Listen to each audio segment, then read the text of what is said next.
Hey, Monica. Hey, Jennifer. I'm so excited to be back kicking off our fourth season of the podcast in 2024. I know it's so hard to believe that we've been doing this since 2021. I can't believe that. And I've personally learned so much and have been so inspired and have had so much fun with you over the past 3 years. Oh my gosh, me too. I love being on this biophilic journey with you.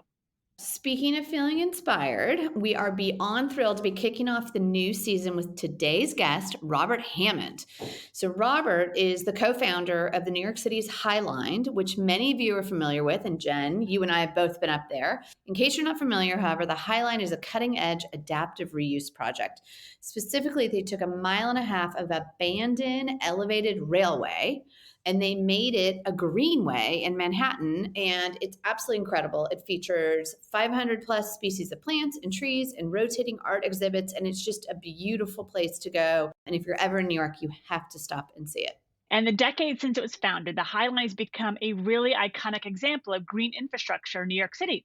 Robert served as the High Line's executive director until pretty recently, when he took on a new role as the president and chief strategy officer at Therme US. Therma is a global company that seeks to revolutionize the ancient practice of thermal bathing and to make wellness readily available to people from all walks of life. Therma does this really through placing what we can talk about as like bathing facilities within urban environments and through sheer scale. I mean, these places you're going to learn are the size of stadiums, really emulating the monumental Roman baths that you could have found in every major city during the empire 2,000 years ago. So, this massive scale is also how you can keep their cost per person down. And interestingly, how you incorporate elements like ozone filters for water purity and geothermal heating and cooling. Yes, and the one thing that the Highline and Therma have in common is that they're both examples of this concept of social infrastructure, which is something we talk a lot about on this interview, and I think you find it really, really interesting. We also chatted with Robert about his path to founding the High Line and really revitalizing the ancient wellness practice and making health both accessible and fun with this new concept that he's working on. Yes, so let's get to this interview with Robert Hammond. Robert, good morning. We're so happy to see you. We're thrilled to have you on the podcast. I remember last time I saw you was at the Global Wellness Summit in Miami this past fall, and I loved hearing your speech. So we couldn't wait to get you on the podcast. So thanks for joining us. Great. Thanks for having me. Yeah, and Steve Nagrin, who I work with, was there, and he said it was the best content that he had heard at any of the summits, and he was thrilled to hear what you guys were doing. So, again, super excited to have you, not only for your current work, but I think Jen and I both have a soft spot for the Highline. So, one of the things we always ask people is sort of how nature has played into their sort of work, and that's kind of a good just jumping off. I was lucky enough to move to New York when apartments weren't that expensive, and I had a big terrace. And I made sure never to bring, after I started the High Line, I made sure never to bring anyone over to see the terrace because I just had a bunch of like plants that I dragged off the street, and I didn't want them to think this is what the High Line would look like. I don't have a green thumb. I don't know what most of the plants are named on the High Line, but I realized after several years of working on the High Line that my dad's passions growing up were architecture, preservation, and parks. And he would take me to parks all over San Antonio, where I grew up, and all over Texas. And so I think that definitely played a role. But, when I first went up on the High Line, I fell in love with the structure because it was this old steel structure in my neighborhood in the 90s. And so I loved that without knowing what was on top. After I heard it was going to be demolished, and I read an article in the Times in 99, I went to a community board meeting where it was on the agenda and no one really cared. And most people wanted to tear it down except the guy sitting next to me who I didn't know. And at the end, we were like, you should do something. He was like, no, you should do something. And I mean, to totally date us, we exchanged business cards just to really, again, date it again. Yeah. And then we asked the railroad who owned it for permission to go up there. And then we went up there on a fall day in 1999, and there was 1.5 miles of wildflowers, right in the middle of the city. But it wasn't really the planting itself that got me. It was the juxtaposition of wildflowers and a rusting steel structure, wildflowers in the middle of the city.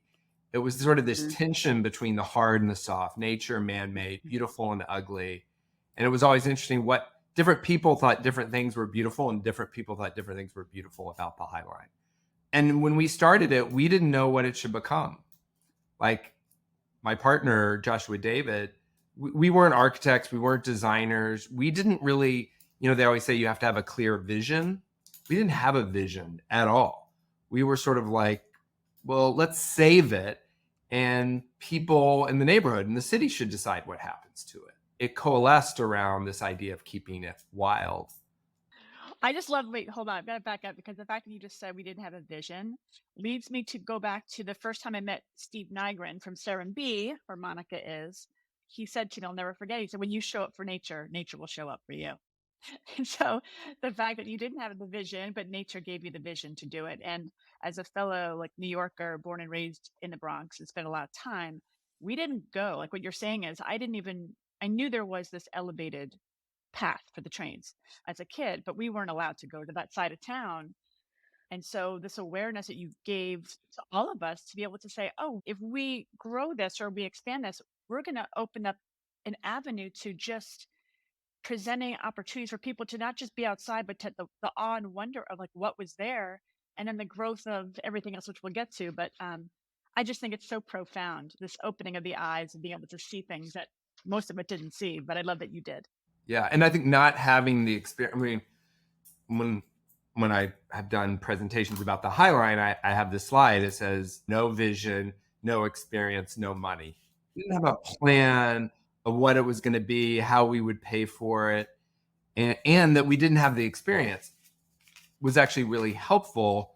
I see a lot of architects start things like this, and they often have a lower success rate because they have a specific vision that is their vision of what it should be.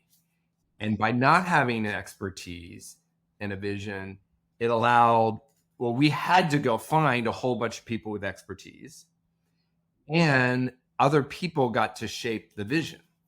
There's thousands of people in New York and beyond that feel like they really were involved in creating the High Line, and they were. And a lot of them had a distinct either role in giving us the expertise or work, or helped us shape that vision of what it became. For the people who don't know what the High Line is, I know Jen and I talk about it as a phenomenal urban example of how to connect people with nature and obviously think about sort of urban renewal. But it's about 1.5 miles, right? It's on the west side of New York. And to your point earlier, you said it was an elevated train. So it had rails through it, and it was just abandoned. When do you remember the date? Like, when was it abandoned? How long had it been sitting there? Yeah, I mean, it was built in the 30s. It was a part of a Robert Moses project called the West Side Improvement Project. The official name was the West Side Elevated Rail Viaduct. It had a very short heyday. It was always a freight line. It wasn't a passenger line. It brought goods in and out. The West Side of Manhattan was it was the heaviest manufacturing area probably in the world for a while. And then it was abandoned. The story is, which I think now is not true, but I still tell it, is the last train was a trainload of frozen turkeys from the meat packing in Thanksgiving in 1980. But was it originally, when you say it was a Moses project, was it to get that industrial off the street and sort of elevate it out of the way of sort of day-to-day life? New York Central, the old Vanderbilt Railroad, was the only railroad with an easement that could have a train go into Manhattan, a freight train. Everything else was brought to New Jersey and then carried across in a barge, the train car, and then got off the car. And when, some people remember the old tunnel nightclub down the west side. That was the train tunnel. That's where trains actually went through that tunnel. It was a legitimate tunnel with train tracks. Yep. New York Central had the right to bring a train all the way up from the tip of Manhattan, Spike Dybel down. But it was called 10th Avenue. So it ran down 10th Avenue for a lot of it. And it was called Death Avenue because so many people were run over by this freight train. If you can imagine how congested the streets with carts, horses. They eventually got a guy on horseback to run in front of the train. It was called the West Side Cowboy. But I guess he wasn't that good because people still run over. So they elevated that part of the train below 34th Street to serve the warehouses. And then north of 34th Street, it was buried. And that's what created Riverside Park. Those tracks that they're still there. And if you take Metro North or Amtrak, the Empire Line, you go on those tracks that were laid and built then. But then the bottom below 34th Street was, and it used to, the High Line used to go all the way to Houston Street to something called the St. John's Terminal. Now it's actually a Google office building they just built. It still has the train tracks underneath their floors. So that part was demolished in the 60s. And there was another 4 blocks that was just demolished in the late 80s. Are you surprised? I mean, you had the idea and the concept, but are you surprised at how popular it actually became?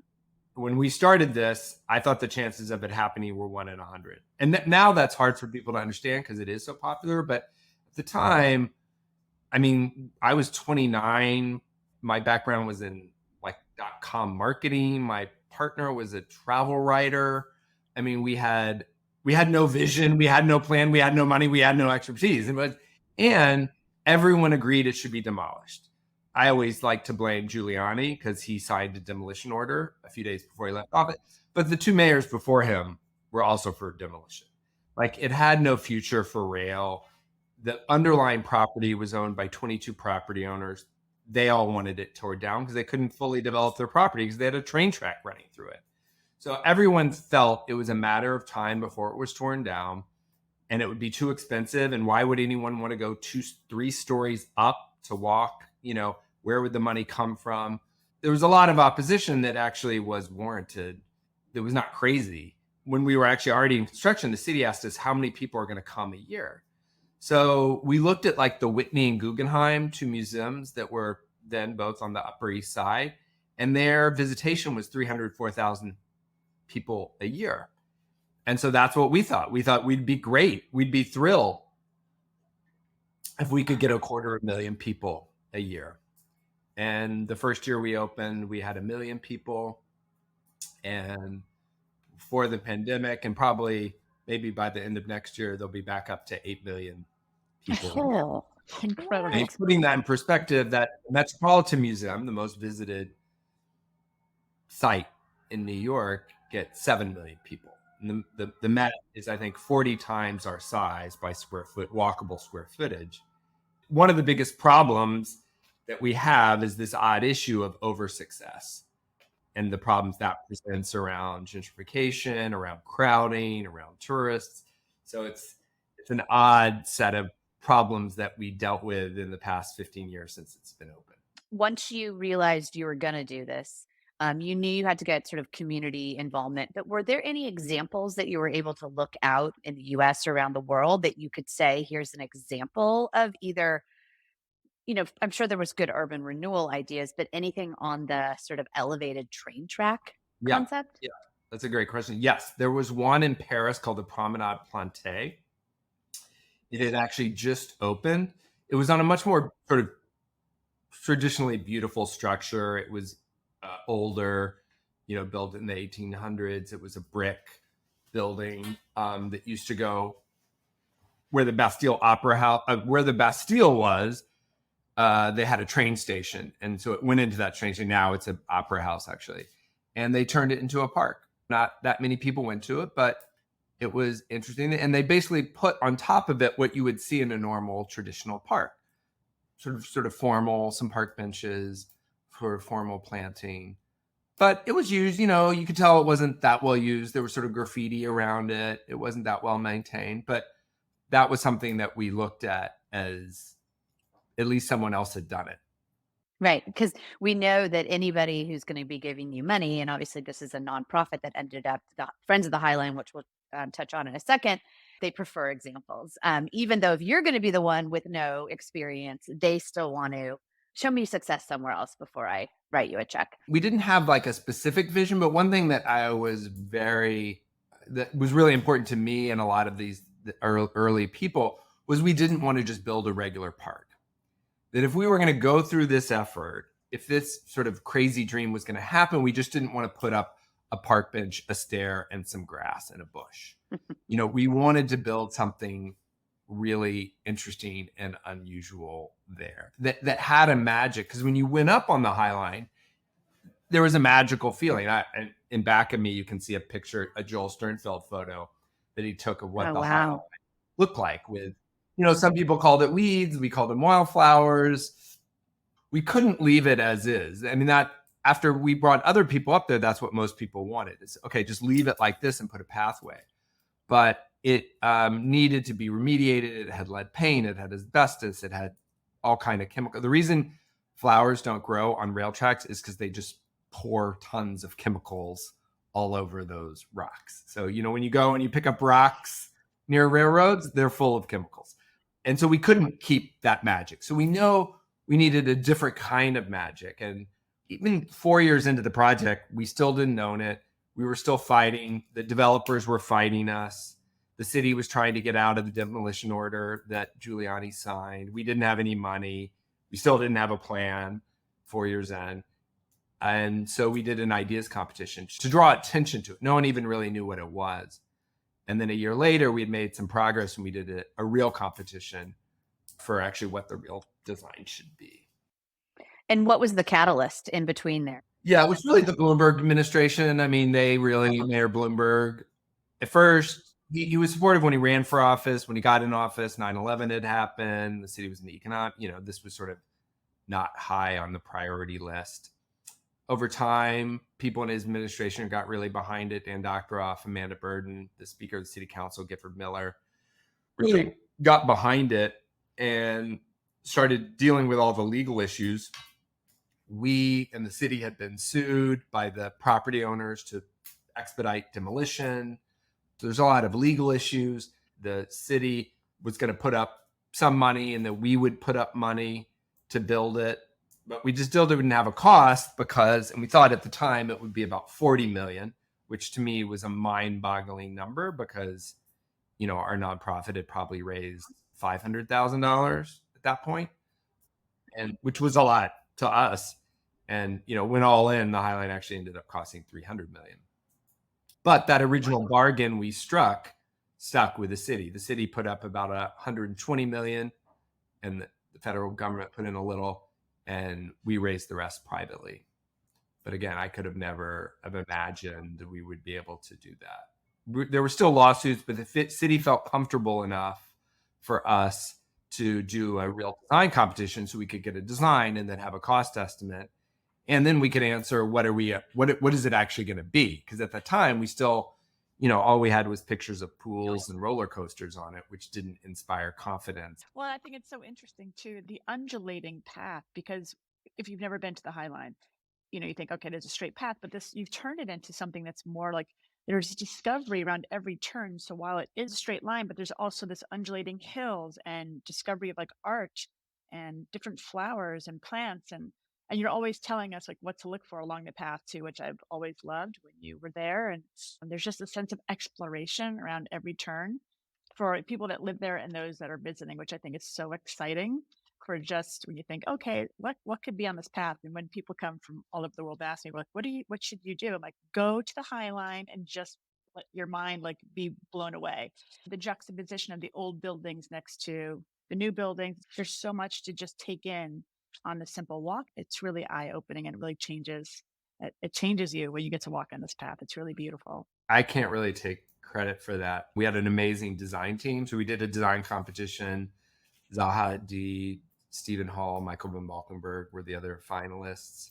But we chose a team led by a landscape architect, James Corner Field Operation, that partnered with the architects, Dillers Cofidio Renfro, and they brought in Pete Uldorf, who is a planting designer. So it was really that team that came up with that idea of a pathway built from concrete planks to sort of echo the linearity of the train tracks, but yet, like you said, meander. The planks sort of fan out in the end, so the planting can go right up and sort of blur the edge between nature and the man-made. And then Pete Uldorf, who's a Dutch garden designer, designed this amazing landscape. I think it's particularly interesting for this show. I asked him, can I call this a natural landscape? He said, there's nothing natural about Mhm. it. This is idealized nature. Nature does not grow like this. And it's inspired by that real landscape. The landscape on the High Line changed all the time by the seasons, and it would change year to year depending on the rainfall, which was also another interesting thing. There's very little soil. So if you didn't get much rain, you had completely different plants that would come one year to the other. And there were whole areas that had been completely colonized by different invasives. And most of it was invasives with a lot of gardens and definitely parks. You can read a plan very clearly. So you put tulips here, you put a bush here, you put a tree here, and you put a lawn here and a path here and a bench. And that's how you maintain it. It all stays the same. And you get tulips in the spring and maybe you get another flower in the summer. Whereas his is layered on top of each other. They look like artworks when you see them because Mhm. it's a matrix and you're planting different plants that all come up at different seasons. So on the High Line, you have blooms that actually start coming up in December and you have other plants blooming in November. And so it changes about every 2 weeks. It can look fairly different. And it's meant to keep changing year to year, partly because of nature. Nature changes, but then the gardeners have to constantly be attuning because otherwise it would just be overrun by a few species. So they're constantly Mhm. having to mold it, but he does not want it to go back to what it looked like when we opened. You can't go back and look at his original drawing to maintain it because he wants it to change. He wants different plants to take over at different times and move and what's going to thrive, what you can introduce different plants. The gardeners that we have 10 full-time gardeners on the High Line, are artists. And I Wow. think the best gardeners tend to be the Mhm. older gardeners. A lot of them it's a second career for them because you have to have a lot of confidence in what you're doing because you can't look back on a plan that was done 15 years ago to give you an idea. And what's really exciting is I left the High Line 2 years ago to this new job we'll talk about. But the new director of the High Line and the new head of horticulture, I sort of let the High Line rest on its horticultural levels. I didn't put that much attention. And as I said, I wasn't like a plant guy really. And the new director, a guy named Alan Van Capel and his head of horticulture, have really put more attention going back to the planting and really rethinking it. And a lot of the trees have grown. People were reluctant to cut back trees, but they've obscured views. Mhm. Views, part of the High Line is not just about the nature, it's about views to the city. So the views of historic Chelsea had been blocked. You couldn't even see them on the side streets. And so they're really thinking about, again, having it be reinvented again. It's meant to look inspired by the Mhm. landscape. But again, it takes a lot of work and artistry to feel wild. And that's a good segue into the new project that you're working on because I think it is new and this has a very clear vision. Talk a little bit about that. You left the Friends of the High Line 2 years ago and you just took on sort of this role, maybe was it a year ago? Tell us about the transition and then I'm curious sort of like how that work affects what you're doing now, why they wanted to pull you into this because it is a really experiential connecting you back to nature and obviously creating community as well, which you have done for the past 20 years. Yeah. I mean, a lot of people couldn't understand why I was leaving, especially my dad, was like, why would you leave the High Line, like the best job ever, to go to work for this thing called Therma, what I don't understand. What is it? And I said, Dad, remember when I started the High Line and you couldn't understand it? That's what this is like. Just give me some time. There's a guy that wrote a book called Palaces for the People, Eric Kleinenberg, and he's talking about social infrastructure. That when we think of cities, what we think of infrastructure, we think of roads, hospitals, schools, sewers. But he's talking about social infrastructure, libraries, park, things that make the city function. And actually, they've done research to say libraries, parks improve health outcomes. It makes cities safer. They make people healthier. And so I always thought of the High Line after I read the book as like social infrastructure. With my new job, I started going to the Global Wellness Summit. And I realized what another thing these things are is like well-being infrastructure. I think the US spends $4 trillion on healthcare, which is the GDP of Germany. It's crazy. So the entire economy of Germany is what we spend on healthcare, and it goes up every year, and health outcomes are going down every year. So we're doing something wrong here. And what is spent on prevention, like the global wellness economy now is, I think, $5 trillion, is mostly at the high end. It's not focused on the middle or really the people that need it most. And so that's where public parks come in. And that's where I think of these giant bathing facilities, and I'll talk a little bit more about what they are well-being infrastructure meant to serve the majority of people. And this is not a new concept. You know, when you look back, almost every culture for thousands of years has had sort of this bathing infrastructure, this bathing culture. Part of it was, yes, hygiene, because no one had bathrooms, but they were really social places. They were places where people got healthy. It's where the community happened. The biggest example ever, and really until now, was the Roman baths 2,000 years ago. These facilities were huge. They were the biggest buildings, and they had them in every city, you know, in the Roman Empire, from big to small. And they were often the most important buildings, more important in some ways and bigger than the temples. Yes, people came to get clean, but they came to exercise. They came to eat. They came to have libraries. They reserved some of the best art.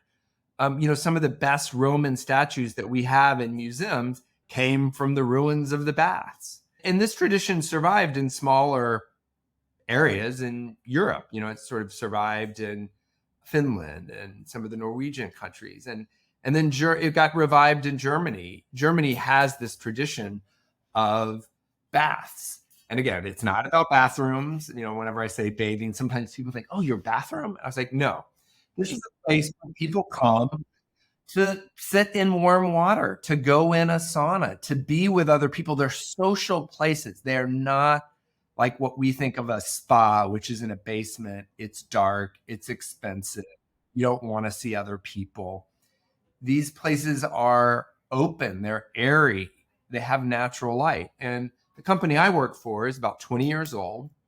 And what they did differently is they did them at a bigger scale than was traditionally done. So we operate, I think, definitely the biggest thermal bathing facilities. And these things are big. Our smallest facility is 400,000 square feet. Our largest facility is 700,000 square feet. We can have over 1.5 million visitors in a facility in a year. We can accommodate about 7, sometimes 10,000 people in one day. So there are all these health benefits for thermal bathing, for saunas, for warm water.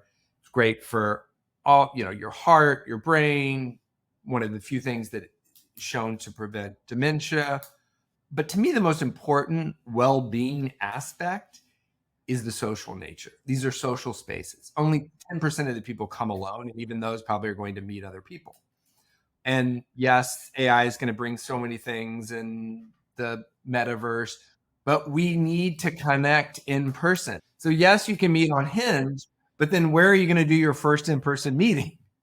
One thing, again, that the Highline has in common is it's a very common place for first dates. And where do you bring your family when they come in town? They're basically indoor glass botanical gardens. We can have 3,000 palm trees and other plants, indoor pools with a retractable roof. Most of it is for adults only, but there is about a third of it dedicated to kids. And we have indoor water slides, wave pools.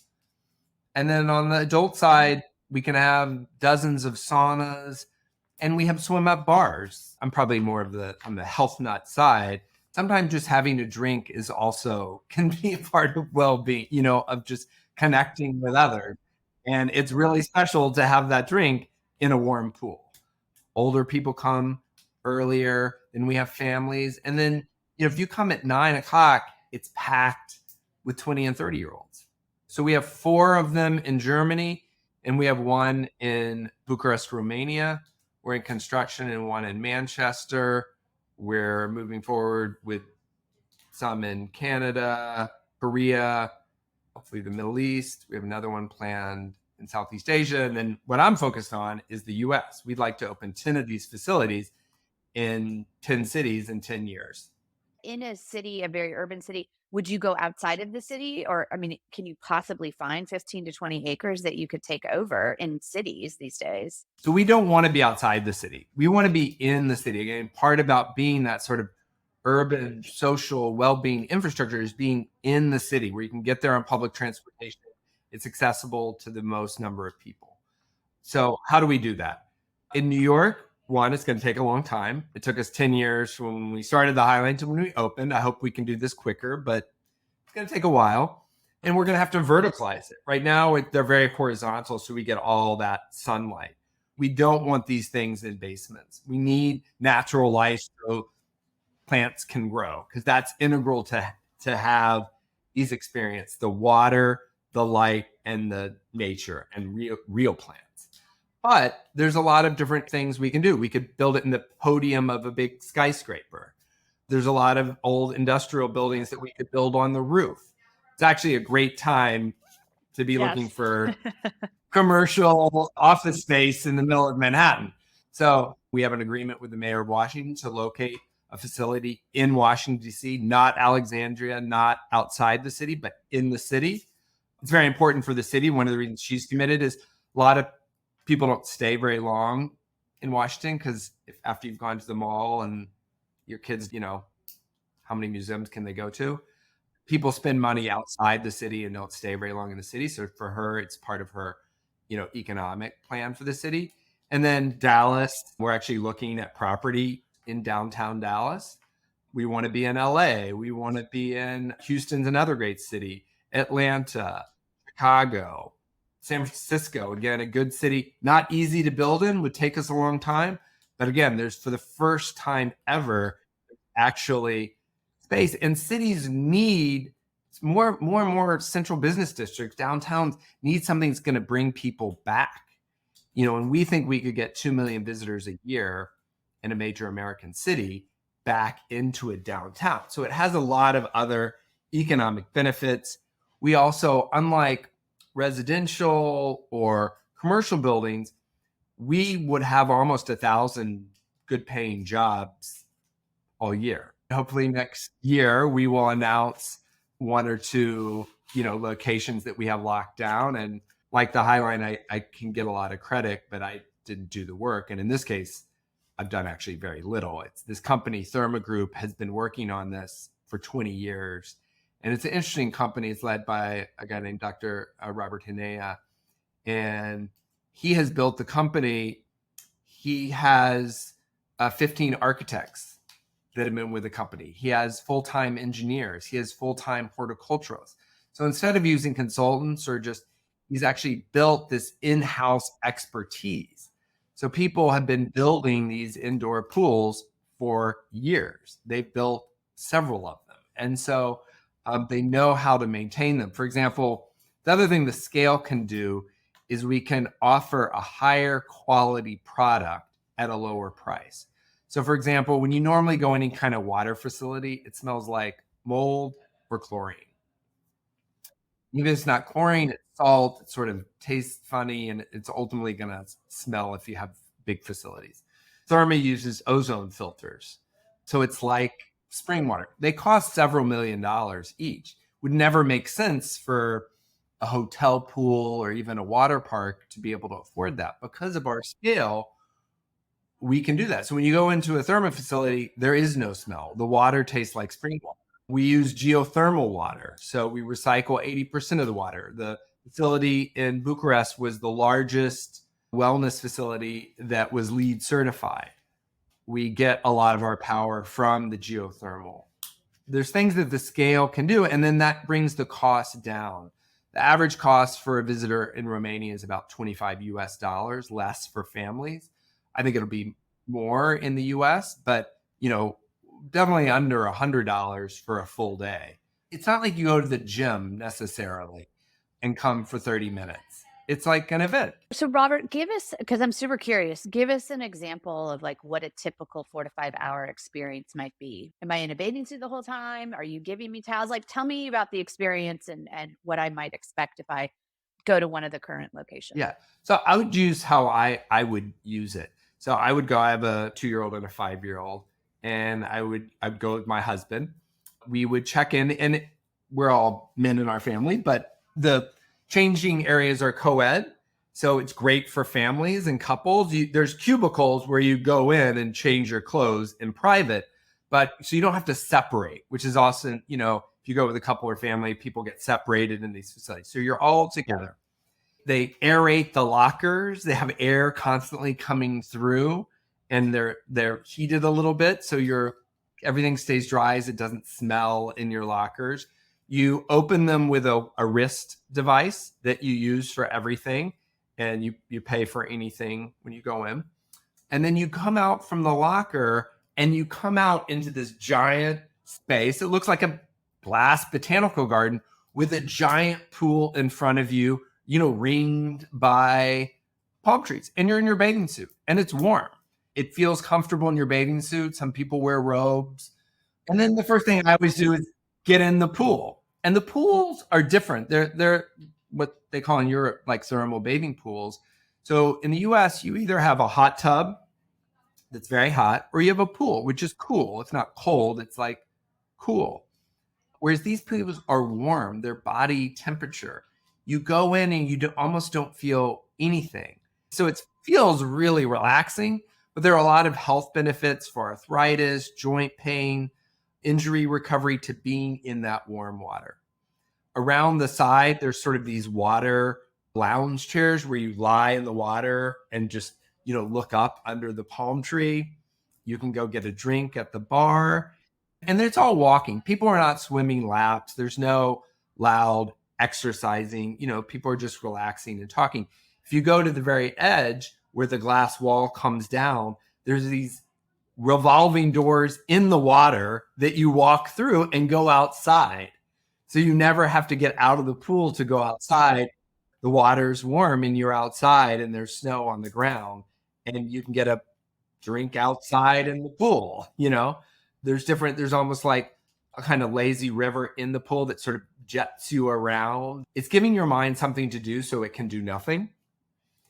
You need to do something to relax. And so that's what like walking around the pool is, sitting in the pool. And time just sort of slips by. So you might do that for 30 minutes, get out, dry yourself on a deck chair under a palm tree, go get a bite to eat. Then I usually like to go over to the water park, do 1 or 2 slides. I would probably, if we were there, my husband, I maybe would have made go to the kids part with my kids. There's even an adult part of the kids part. So while the kids are doing water slides, you can get in a little quieter area. And then I like to do saunas. I'm a fan of saunas. Then go outside, cool off, go back. They have a giant sort of waterfall shower that you can go in that's really cold. If you're not into saunas, there's steam baths. They do every 30 minutes, they give out mud scrubs that you can do and then wash off. There's red light therapy. And all of this, most people have 2 meals there. I mean, that's one of the ways we make money is by people staying a long time. We make 30% from food and beverage. And then it's socializing. I always think there's not that many places where your kids are going to be happy. Parents actually want to go, not have to go, like a water park. And the grandparents can join, and watch. And it's healthy for them. People that won't exercise is almost as good as exercise. Same thing for the cognitive abilities. There's a lot of proven health benefits, but that's not really why people come. If you leave a theme park tired, you spent 3 times as much as you thought you would, your kids are strung out, you've been manipulated with caffeine, adrenaline, and sugar, and everybody's unhappy when you leave. When you leave a Therma, you're like relaxed. You feel better than you did when you walked in. And I think that's something really rare. You've had a physical experience that literally changes your body and mind chemistry for the better. And things we want to add, Therma has a whole art program. We could bring not just a sculpture or a painting, but this kind of experiential art that we could integrate into these experiences. And I think one of the reasons Highline Art has been so successful is one, it's bringing art outside of the box, outside of the museum or the gallery, making it more accessible, free to the public, but also you're experiencing it in nature. Again, the topic of this. And so you experience the art differently, and you're experiencing it with other people. Therme is not free, but it is meant to be accessible to the majority of people. It's less expensive than a sporting event or a concert. That's something that's really important, is that accessibility. I do think that the accessibility is so important. And I'll say this, I'm projecting this on you. So I'm sort of asking you a question and making a statement at the same time. But just Therma, you guys, by building these, it gives people the access to these experiences that they might then seek out on maybe a more of a day-to-day basis. We need to figure out how we can get people to have these, I'll call them meditative, awe, these deeper experiences within themselves. And that, I know this is going to be like, utopian, but like actually they can then make a difference in the world. But we have to connect with ourselves and we have to sort of find that inner light in order to sort of go out and make the world a better place. And if we have more, not that I'm saying like thermal water experiences are going to like fix everything, but I do think when people connect with themselves and nature and other people, we're just better. We're going through a rebranding process and we're trying to come up with our purpose. And it's sort of funny doing a purpose statement because I never did one for the Highline. One of the things we come back to is reconnecting with self, others, and nature. And each one, but doing it in something that's joyous and fun. I'm a big fan of meditation. I teach it. I do it every day. I don't really like look forward to my meditation. I mean, it's not like fun. It's not, I mean, every once in a while I have a nice experience, but it's pretty much, I do it like I brush my teeth because it makes my life better. I don't do it because it's like having a margarita at the swim up bar or going down the water slide. But going back to your original point, and if you look back at the Roman baths, we think of these big, like an example is the baths you see is like the baths of Caracalla, these giant ones. There were like 3 of those giant baths in Rome, and then 1,000 other baths of different size. There's a renaissance, or not even, I don't know if it's a renaissance, maybe it's just the beginning of a bathing culture in the US. I mean, here in New York, we have, it's not our company, but a similar name, QC Therma in Governor's Island. We have World Spa. That isn't really a spa, it's really a bathing establishment. We have Bath House in Brooklyn. They're opening a facility 3 times as big in New York. Of course, we have the Russian baths. We have more boutique examples like Remedy Place. We have a great new concept that I highly recommend called Othership. Right now it's in Canada, it's coming here. So I'm on a WhatsApp group of people all over North America that are starting these kind of projects. We don't view each other as competitive because they're different experiences and you're going to want to go to different ones. And I think, that's why I don't view us as the Walmart that are going to come in. I think we're going to introduce a lot of people to it. And then you're going to want to go to the Russian baths and experience a totally different way of doing it. Or you want to go to your neighborhood one. And if you go to your neighborhood bath, Therma's very different from the Russian baths. And you might go with different people. That a lot of my friends don't want to go to the Russian baths, sort of too extreme or too gritty, but they might like to go to a Therma. Remedy Place, amazing. Just went with actually the woman that runs Highline Art. It's expensive. It was $250 for 2 of us. It's an incredible treat, but not accessible for most people. I think there is this whole culture of bathing that is expanding. I think cities need to think of it as like well-being infrastructure. It's preventative health. In the UK, in the facilities, we're looking at doing one in Glasgow, and they're talking to the National Health Service about giving vouchers for people with certain kind of health treatments because they're going to save money if they go to a Therma rather than waiting until they have to go into the healthcare system where it's not preventative, it's treatment. They're just sort of bandaging it, not fixing it. That's incredible. And it's good for social health. I mean, it's just, the social aspect is, again, to me, the magic. That's why you have fun. People complain about the Highline being crowded. And that's what I think the biophilia, yes, there's a place for being in nature by yourself. For most of us, that's not practical. That can't be the regular way you experience nature. You experience, for us, especially in cities, it's in parks. And I think that is not a negative, it's a positive. And just like, most people pay extra to go to a spa where they don't have to see anyone, I think they're missing out on something by not having exposure to people and people of different walks of life. And also the other interesting thing about bathing that they talked a lot about in Rome, all kinds of citizens, from the wealthiest citizen to the poorest citizen, would go to the bath, and you don't have the normal signifiers. And it was robes, now it's, designer clothing or not, or what, you're just in your bathing suit, and it's a different kind of democracy. And I think your point of baths or thermal baths, yoga, there's tons of different kinds of yoga. And the exciting thing is it's become something that's popularized and isn't a fringe concept anymore. And so you may like hot yoga or vinyasa, whatever, all these different kinds, or just yin, lay on your back. And you can do all of those at different places. And to your point, different types of studios. So when you talk about the WhatsApp with bathing culture, you're creating a community as well. And that's the other thing that I think, and I'll, attribute it to like partly meditation and all your work at the Highline, is that, we need each other. We have to come together. It's not about the competition and the ego. We got to like break that down in order to come together and do better and be better. And I think, again, community and nature are those two things. And so like our mission at Serenbe is to connect people to nature and each other, right? And so it's a community set within, we preserve a ton of nature. But I think of my time, I was at Old Navy for years, and our signifier words were fun, fashion, family, value, right?